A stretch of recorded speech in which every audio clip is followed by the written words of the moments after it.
What's happening, everybody? Okay, so dyno tuning versus street tuning. What are the pros and cons? Well, Jeremy Vasquez had that same question, and I thought that I would answer it in its own video. It's a pretty cool topic, and it's one that I haven't touched on in a while. So let's dive into it. First of all, dyno tuning. The pros, well, it's a controlled environment. You're not blasting down the street. You've got the thing strapped onto a dyno.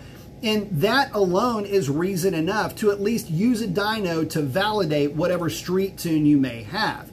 But more to the point, using a loaded dyno, a dyno that is capable of exerting a certain amount of extra force to the vehicle, is extremely useful because you can take that dyno and actually load the vehicle to a specific RPM. Let's say, for example, 4,500 RPM.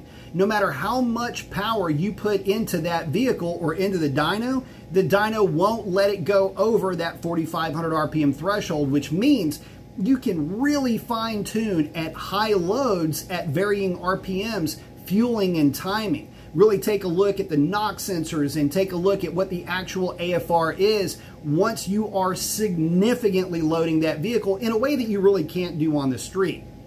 So that is a significant benefit to the dyno. It's making sure that the tune that you put out onto the street is going to be able to manage the vehicle and the type of fueling that you're putting out into the world. But what about an inertia style dyno? That's the kind that just spins a big drum and there's no load.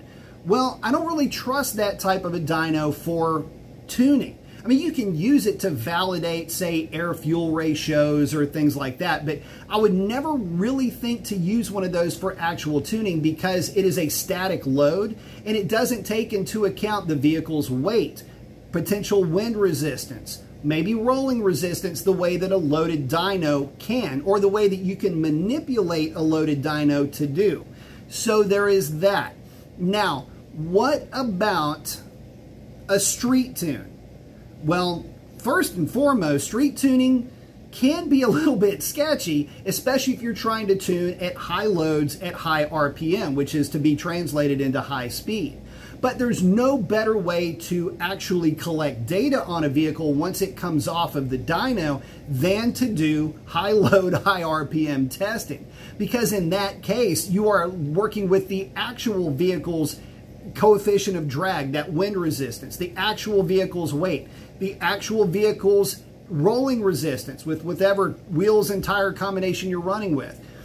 That is important, but also to continue to validate the tune because you have to check fuel quality.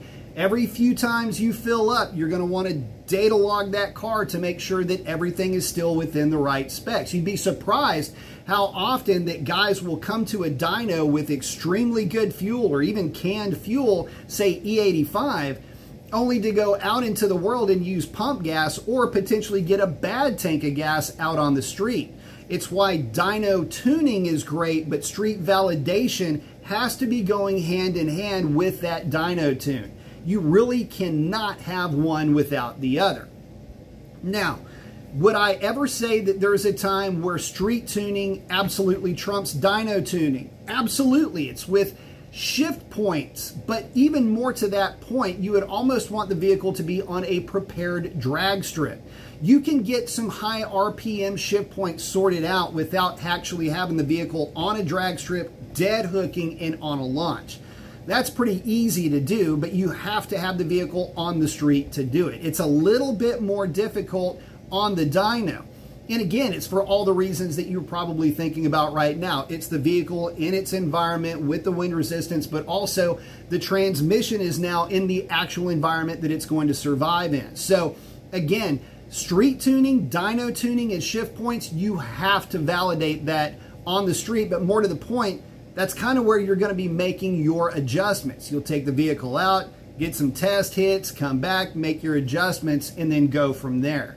In that case, sometimes it's, of course, in closed course scenarios, valuable to have a draggy on hand so that you can see, okay, if I raise these shift points, I lost a little bit of time, or vice versa. Or the car doesn't like to rev to this RPM, or it wants to rev even higher to get an optimal time out of the vehicle. You need a drag strip for that, and if you don't have that, then obviously Well, there's other methods, but you get the idea.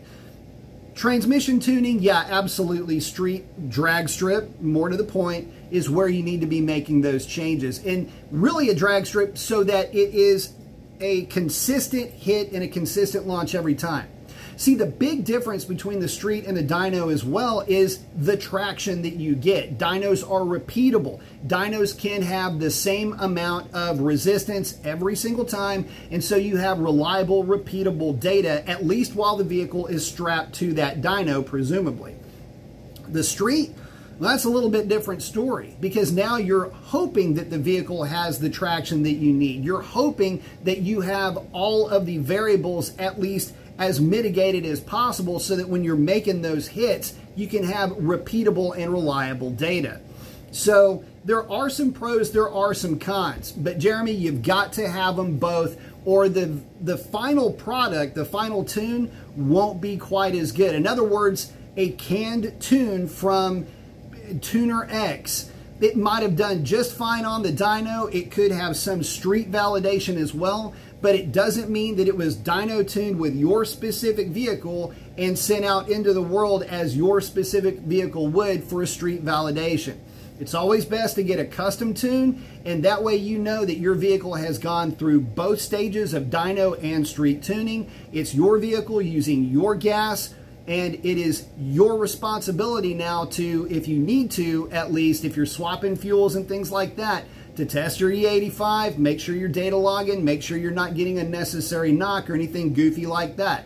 Because if you're going through the motions and you're getting a vehicle dyno tuned, a lot of times it's a good idea to get back to the shop, build your relationship with those guys, and make sure that you can have the relationship to say, hey, I just want to validate, can we get a data log? Or have them meet you out at the drag strip. Most of the guys are going to be there anyway.